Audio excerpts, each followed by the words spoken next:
Welcome back to my another blog viewers. তো আজকে আবার একটা নতুন ভিডিও টপিক নিয়ে চলে এলাম। তো গাইস, আজকের বলিউড সাউথের কিছু আপকামিং মুভি যেগুলোকে নিয়ে বিস্তারিত আলোচনা করবো। তো সম্পূর্ণ ভিডিওটা দেখতে থাকুন, স্কিপ না করে ফুল ওয়াচ করুন। তো গাইস, শুরু করা যাক। অবশ্যই গাইস, তোমরা দেখে নিয়েছো বাটওয়া 1947। তো গাইস, এটা হচ্ছে 1947 সালে দেশভাগের সময় কিছু ঐতিহাসিক ঘটনা যেটা তুলে ধরা হয়েছে এই মুভির মাধ্যমে। আর এই মুভিটি ডাইরেক্ট করছে রাজকুমার সন্তোষী এবং আমির খান। হ্যাঁ গাইস, রাজকুমার সন্তোষী এবং আমির খান এই মুভিটাকে ডাইরেক্ট করছে। এই মুভিটির মেন রোল প্লে ক্যারেক্টারে রয়েছে সানি দেওল, প্রীতি জিন্টা এবং আলি ফজল। এই তিনটে মেন ক্যারেক্টার রোল প্লেতে দেখা যাচ্ছে। তো গাইস, চলে যাই নেক্সট টপিকে। তো গাইস, সেকেন্ড যে মুভিটা আসছে সেটা হচ্ছে রামায়ণা। তো ভিউয়ার্স, এটা হচ্ছে একটি মহাকাব্যিক ড্রামাটিক মুভি যেখানে রোল ক্যারেক্টার প্লেতে রয়েছে ইয়াস, সাউথের সুপারস্টার ইয়াস। তো এটা পার্ট 1 থাকছে, রামায়ণা পার্ট 1।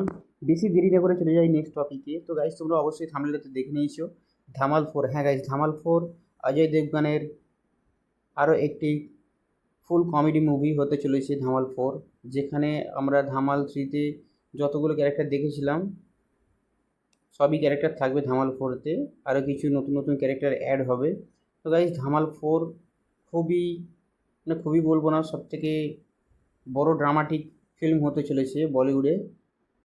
আর হ্যাঁ গাইজ, আমার মতো যারা কমেডি মুভি দেখতে ভালোবাসো, সো তাদেরকে রিকোয়েস্ট চ্যানেলটিকে সাবস্ক্রাইব করে দাও, ফলো করে দাও, আর বেশ বেশ করে লাইক কমেন্ট শেয়ার করে দাও। তো চলে যাই নেক্সট টপিক, মানে নেক্সট যে মুভি দৃশ্যম 3। আপনারা দেখেই নিয়েছেন দৃশ্যম 3-র থাম্বনেল। তো গাইজ, এটা হচ্ছে 4 নম্বর মুভি দৃশ্যম 3। গাইজ, এখানেও ক্যারেক্টার রোল পেতে রয়েছে অজয় দেবগান। রোমাঞ্চকর ও রহস্যময় গল্প নিয়ে অজয় দেবগান এই মুভিটি করছে।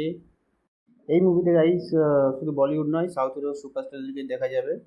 সো মুভিটা দেখতে হলে চ্যানেলটিকে সাবস্ক্রাইব করে দিন, আবারও বলছি বেশি বেশি শেয়ার করে দিন।